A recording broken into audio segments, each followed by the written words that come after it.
Hi students, இதுக்கு முன்னாடி பார்த்தீங்கன்னா நம்ம சேனல்ல டாப் 10 இன்ஜினியரிங் காலேஜ் சீரிஸா இருக்கட்டும், ஸோ இல்லை பேராமெடிக்கல் கோர்ஸ் பற்றின காலேஜஸாக இருக்கட்டும், இல்லை பெஸ்ட் காலேஜஸ் என்னென்ன இருக்கு, ஏதாவது எந்த ஒரு கோர்ஸ் எடுத்தாலுமே அந்த கோர்ஸ் படிக்கிறது பெஸ்ட் காலேஜஸ் என்னென்ன இருக்கு அப்படின்ற வீடியோஸ்லாம் போட்டுட்டு இருந்தோம். ஸோ இப்போ பார்த்தீங்கன்னா 2024 கட் ஆஃப் அனாலிசிஸ் பற்றி போட்டுக்கிட்டு இருக்கோம்.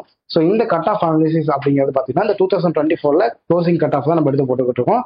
ஸோ இந்த 2024 கட் ஆஃப் அனாலிசிஸ் நம்ம பார்க்கும்போது பார்த்தீங்கன்னா 25 என்ன கட் ஆஃப்ல ஸ்டூடெண்ட்ஸ் வந்து காலேஜ் சூஸ் பண்றதுக்கான ஒரு சான்ஸ் இருக்கும் அப்படிங்கிறது உங்களுக்கு புரியும். ஸோ அது மட்டும் இல்லாமல் நிறைய ஸ்டூடெண்ட்ஸ்க்கு என்ன டவுட் இருக்கு அப்படின்னா, இந்த மாதிரி காலேஜஸ்ல போகணும் அப்படின்னா என்ன கட் ஆஃப் வேணும் அப்படின்ற நிறைய ஸ்டூடெண்ட்ஸ் இருக்கு. ஸோ இந்த வீடியோ பார்க்கும்போது உங்களுக்கு கிளாரிஃபிகேஷன் கிடைக்கும். ஸோ மறக்காம இதுக்கு முன்னாடி நம்ம சேனல்ல போட்ட வீடியோஸ் எல்லாமே மறக்காம செக் பண்ணி பாத்துருங்க. நாங்கள் வீடியோக்குள்ள போகலாம். இந்த வீடியோல பார்த்தோம்னா பிபிஹெச் இன்ஸ்டியூட் ஆஃப் டெக்னாலஜி காலேஜ் பற்றி பார்க்க போறோம். ஸோ அதுக்கு முன்னாடி இந்த காலேஜோட கவுன்சிலிங் கோட் என்ன அப்படிங்கிறத பார்த்துடலாம். இந்த காலேஜோட கவுன்சிலிங் கோட் என்ன அப்படின்னு பார்த்தோம்னா 2753 தான். ஸோ மறக்காம நோட் பண்ணி வச்சுக்கோங்க.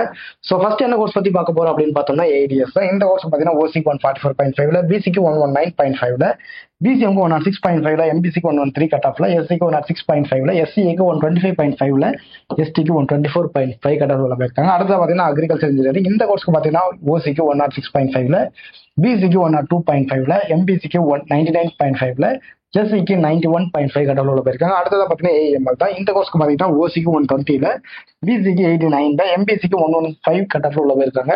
ஸோ அடுத்து பார்த்தீங்கன்னா பயோமெடிக்கல் இன்ஜினியரிங் இருக்கு, கம்ப்யூட்டர் சயின்ஸ் இன்ஜினியரிங் இருக்கு. ஸோ இந்த ரெண்டு கோர்ஸ்க்குமே என்ன கட் ஆஃப்ல சொல்ல போயிருக்காங்க அப்படிங்கிறத செக் பண்ணி பாருங்க. நெக்ஸ்ட் பார்த்தீங்கன்னா இசி இருக்கு. இந்த கோர்ஸ்க்கு பார்த்தீங்கன்னா ஓசிக்கு 139ல, பிசிக்கு 93ல, பிசிஎம்க்கு 116ல, எம்பிசிக்கு 112.5ல, எஸ்சிக்கு 102.5ல, எஸ்சிஏக்கு 125.5 கட் ஆஃப்ல போயிருக்காங்க. அடுத்து பார்த்தீங்கன்னா ஐடிக்கு ஓசிக்கு 122.5ல, பிசிக்கு 93.5ல, பிசிஎம்க்கு 106ல, எம்பிசிக்கு 100ல, எஸ்சிக்கு 90 கட் ஆஃப் உள்ள போயிருக்காங்க. அடுத்தது பார்த்தீங்கன்னா மெக்கானிக்கல் இன்ஜினியரிங் இருக்கு. இந்த கோர்ஸ்க்கு பார்த்தீங்கன்னா ஓசிக்கு 107.5ல, பிசிக்கு 96.5ல, எம்பிசிக்கு 93ல, எஸ்சிக்கு 87.5 கட் ஆஃப் உள்ள போயிருக்காங்க. ஸோ இந்த வீடியோ பார்க்கும்போது பிபிஜி இன்ஸ்டியூட் ஆஃப் டெக்னாலஜியில் லாஸ்ட் வந்து ஸ்டூடெண்ட்ஸ் என்ன கட் ஆஃப்ல உள்ள போயிருக்காங்க அப்படின்ற ஐடியா உங்களுக்கு கிடைச்சிருக்கும். இதை தாண்டி தமிழ்நாட்டில் இருக்கிற எந்த ஒரு காலேஜ் பற்றி டவுட்டாக இருந்தாலுமே சரி, கண்டிப்பா ஸ்க்ரீன்ல தெரிய நம்பரை கான்டாக்ட் பண்ணுங்க. அது மட்டும் இல்லாமல் உங்களுக்கு தெரிய 12th படிக்கிற பசங்க யாராச்சும் இருந்தாலும் கண்டிப்பா இந்த வீடியோ ஷேர் பண்ணி விடுங்க. ஸோ நம்ம மூலியமா நீங்க நம்ம சேனல் யூஸ் பண்ணி அட்மிஷன்ஸ் போடும்போது பார்த்தீங்கன்னா ஒரு ஸ்காலர்ஷிப்ஸ்மே கிடைக்கும். தேங்க்யூ.